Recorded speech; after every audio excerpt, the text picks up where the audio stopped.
everyone, it's Darby with rejoiceandcreate.com, and I have a couple more quick little Valentine treats for you. I thought I was going to move on, but I just have all these candies around my desk and I keep finding ways to use them. But this is a really quick one, and you probably can use a lot of what you already have on hand. The base of it is a folded over piece of cardstock that's 1/4 of a sheet of 8.5 by 11. So the base of this would be 4¼ inches by 5.5. The Designer Series paper is 1/4 inch smaller than the front of it when you fold it in half, and because it's 4¼ by 2 3/4, the Designer Series paper will be 4 inches by 2.5 inches.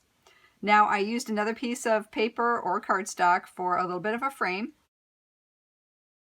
and I made these using the Palmer's chocolate hearts, and this is a variety pack, but they're the same size as the Hershey hearts, so you can probably do something similar with the Hershey's hearts as well. Now for this one, I used Dapper Denim cardstock and the Color Theory paper, and I used another Color Theory paper for contrast of a little frame around my circle.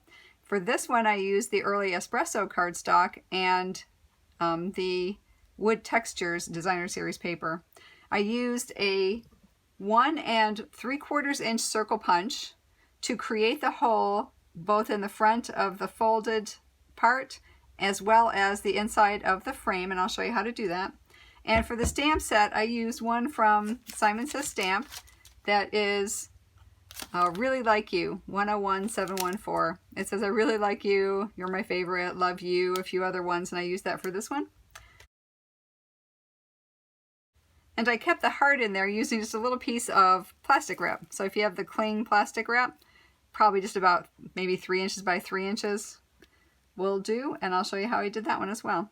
So for this one, I'm using a soft suede card base of 4¼ by 5.5, and the 5.5 side is scored and folded in half at 2 3/4 inches. For the Designer Series paper, I'm using a piece of the Pink Powder Fresh Florals paper. And this is 4 inches long by 2.5 inches wide.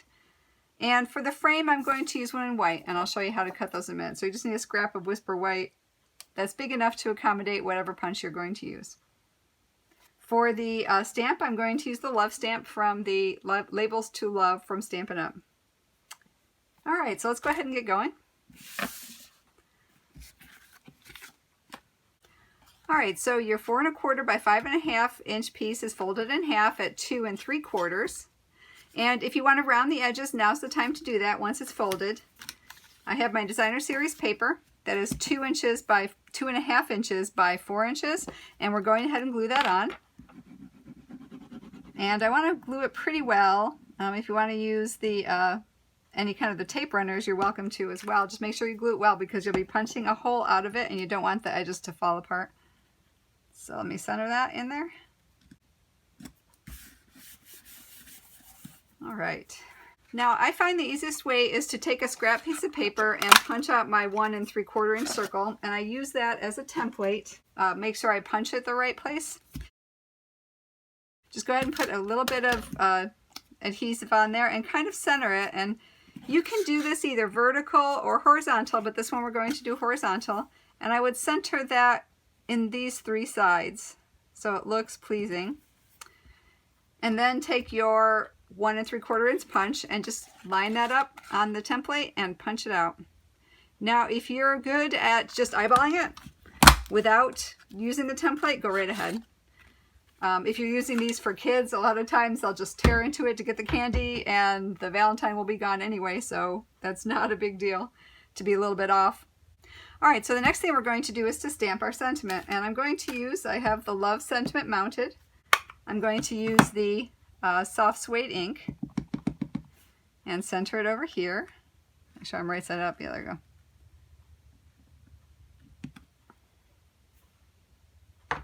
All right, so now what I'm going to do is I'm going to center my heart in the hole. So how I did that was I folded it back over and I took my scoring stylus, the smaller ball, the end of the smaller ball, and I just gently and carefully ran it right around the inside of the hole that I punched.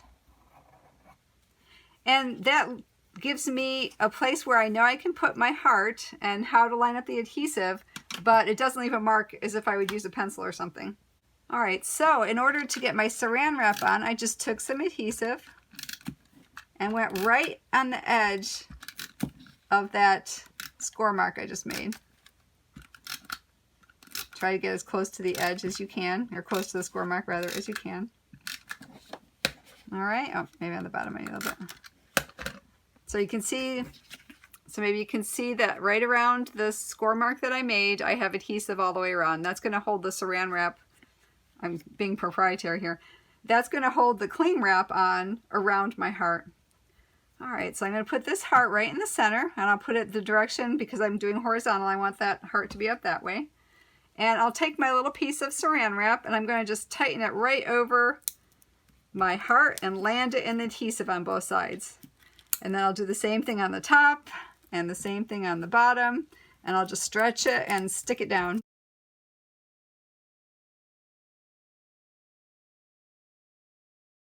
All right, and then I just go ahead and take my scissors or a blade and just cut off that excess cling wrap around the outside.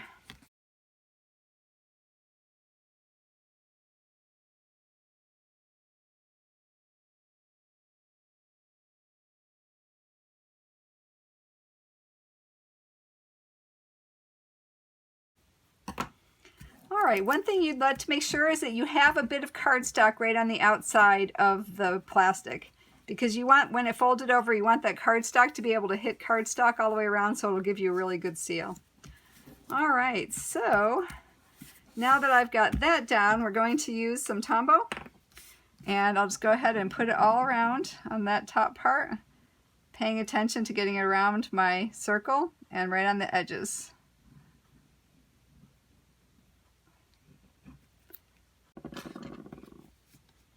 And just fold it over and hold it down, especially on the edges, right around the circle. While that's drying, we're going to go ahead and make our little frame. So how I did that, and I'll make two different kinds, was I took the same dimension of the circle for the inside of the frame, and I punched it, giving myself enough room on the outside to punch a little bit larger frame. Now save these, you can use these for different projects. And I'm going to go through two to show you the difference. Now I'm going to punch the outer circle, and this one I'm going to use the Starburst punch from Stampin' Up, and it's easier to line this up around the outside. So that's one frame I could use. I'm going to use the 2-inch circle punch.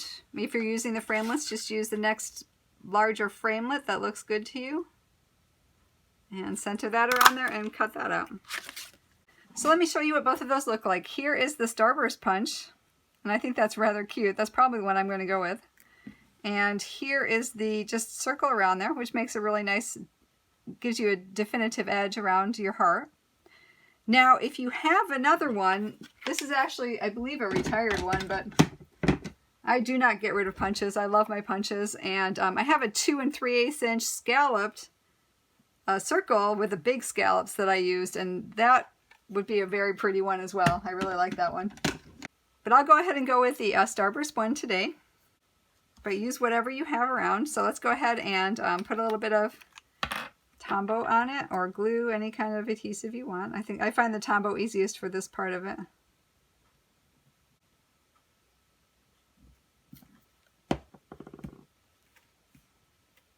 And glue it around the edges.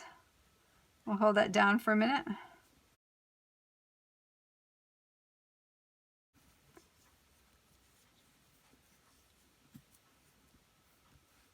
And then just to decorate it a little bit, you could use a stamp. I had a couple little heart stamps that I stamped around it. Or you don't really need to, because on this one I didn't put anything on it. I have some of the enamel shapes left. The 2016-18 in color enamel shapes, and there's some hearts in here. So I'm going to use some of the, actually I thought Flirty Flamingo would look kind of cute with that. Let me find my piercing tool. So let me go ahead and put a few Flirty Flamingo hearts on it.